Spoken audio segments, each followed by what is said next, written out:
Et salut à toi, j'espère que tu vas bien. Alors aujourd'hui, comme je te l'ai dit dans la dernière vidéo, on part chez Mesodontomachus, donc Mesodontomachus haematodus. Alors je l'ai dit dans la dernière vidéo, il y a une très bonne nouvelle chez elle. Donc j'ai déjà eu 2 échecs avec des Odontomachus. Eh bien je vous annonce que celle-ci est une réussite. Donc je suis vraiment super content que ça marche avec elle. Donc vous voyez mon setup, hein. On m'a donné des conseils des gens qui en avaient. On m'a dit, ouais, le nid tu fais moyen humide et l'air de chasse très humide.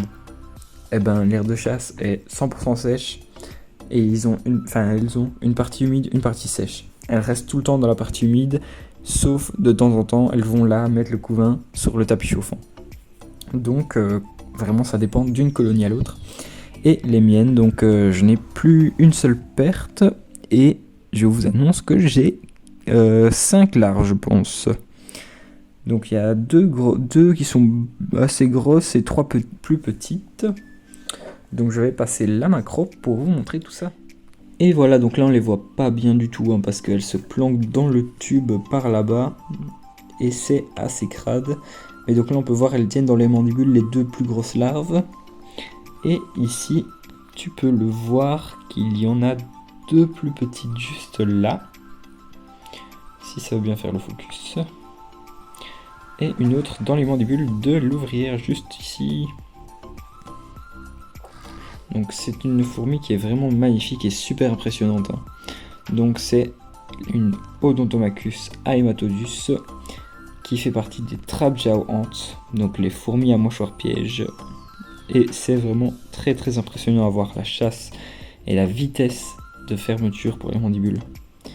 Ici, donc dans cette petite colonie, j'ai également 2 grosses grappes d'œufs. Donc là, ici, à mon avis, elles les ont redivisées parce que là, il n'y en a pas beaucoup comparé à ce que j'avais avant. Donc je vais essayer de trouver l'autre grappe. Ici, vous voyez une des belles larves. Hop, donc là on a un œuf tout seul. Là on a le petit derrière de Madame Lagine. Ah bah Madame Lagine en entier qui s'est montré. Tout ça des petits restes d'insectes, etc. Là des petites drosophiles. Hop, par là-bas il doit y avoir aussi des œufs je pense, dans les mandibules de celle-ci. Mais donc vous voyez que la visibilité quand elle se planque comme ça c'est assez compliqué, hein. Là vous voyez Madame Lagine qui vient faire un petit coucou. Donc elle est vraiment très belle, hein. Donc je vous rappelle pour ceux qui ne connaissent pas, c'est une espèce qui vient de Guyane, qui est donc vraiment assez peu courante dans les élevages. On en voit quelques-unes mais pas tant que ça. Ici vous voyez une belle grappe d'œufs. Donc cette fourmi, elle est vraiment super impressionnante, hein, de par sa rareté déjà, hein, donc de Guyane, et par ses donc, capacités vraiment hors du commun pour les fourmis. Donc là vous voyez Madame la Reine qui se balade. Donc pour les ouvrières, on est sur de la tête au bout des mandibules quand elles sont fermées. Je pense qu'on doit être sur, allez quoi, 1 cm... 1 cm 2 peut-être, 1 cm 1,2. Et pour la reine par contre, on est sur un 15 mm bien fait. Donc là on peut voir l'ouvrière est déjà partie, mais donc elle on est sur vraiment un bon gros 15 mm, même un petit peu plus peut-être. Elle fait la même taille que une gine de Camponotus fetchenkoi par exemple, hein. Donc c'est assez conséquent comme espèce, elles sont assez rapides, hein, vraiment. Là il y en a quelques-unes qui se rassemblent avec la reine. Donc là vous voyez la différence reine ouvrière, hein. Donc la reine elle est vraiment bien grosse comparée à elle. C'est pas trop comme les Odontomachus rixosus où la reine fait vraiment la même taille que les ouvrières. C'est hyper dur de différencier parfois, mais en général en se fiant au thorax ça passe tout seul.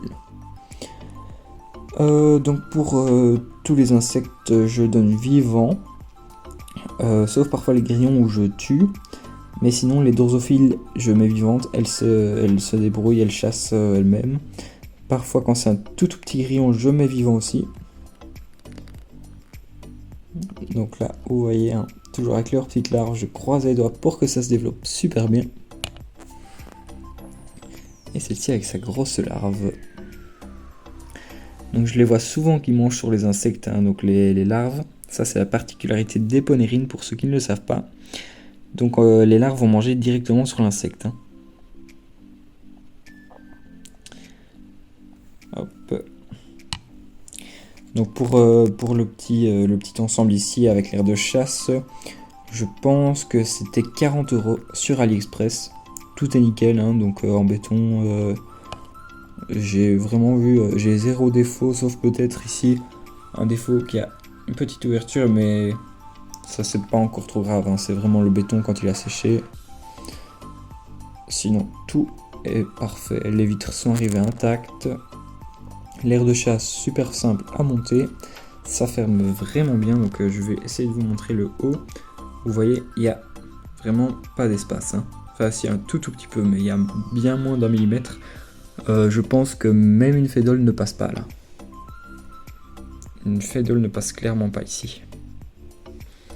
Donc voilà, vous voyez une drosophile. Les drosophiles, ça fait plus ou moins la taille d'un petit soldat de fédole pallidula, hein. Donc vous voyez, si un petit soldat ne peut pas sortir, une minor ne pourrait pas non plus, je pense. Là vous voyez l'ouvrière qui a la belle petite grappe d'œufs. Donc ici c'est souvent le coin où elle se trouve, hein. Alors cette espèce là, je ne la recommande vraiment pas du tout aux débutants. Personnellement j'ai vraiment galéré pour trouver les conditions. Elles ont changé 5 fois je pense de setup, si je ne dis pas de bêtises, si pas plus. Elles ont changé je pense 5 fois d'habitat, jusqu'à ce que je trouve les bonnes conditions. Donc quand j'ai vu la première larve, j'étais vraiment super content parce que ça veut dire que c'est prometteur. Donc déjà avant d'avoir des larves, je n'étais pas sûr du tout que c'était fécondé, hein. Mais donc voilà, la petite fondation me provenait de chez La Fourmi Sauvage. Donc vous pouvez le trouver sur Instagram. Hop. Voilà. Donc c'est vraiment une très très belle fourmi, hein, avec un corps noir et un petit peu orangé sur le dessous et les pattes. Donc voilà. Hop, est-ce qu'on verrait Madame la Reine encore une fois? Elle est dans son petit tunnel juste là. Donc ça, je pense que c'est très important avec donc les espèces d'Olorhomachus, de toujours leur laisser un endroit pour choisir. Donc un endroit humide, un endroit sec. Il faut vraiment les laisser choisir parce que en fonction du moment, il y a des jours où je les vois toutes, mais vraiment il n'y en a pas une seule ici et elles sont toutes dans la zone sèche. Et il y a des jours où je les vois toutes dans la zone humide. Donc c'est vraiment, ça varie des jours. Donc il faut vraiment leur laisser la possibilité de choisir. Et voilà, donc ça nous fait déjà une belle petite vidéo. Donc il est vendredi 17h et comme vous l'aurez compris, eh bien la prochaine suivra vendredi prochain. Donc à 17h toujours. Allez, merci à toi d'avoir regardé jusque là, hein. N'hésite pas à mettre un petit like, un commentaire. Ça change pas, j'essaye de toujours répondre, qu'il soit positif, négatif. Et bah on se revoit très bientôt, hein. Allez, ciao.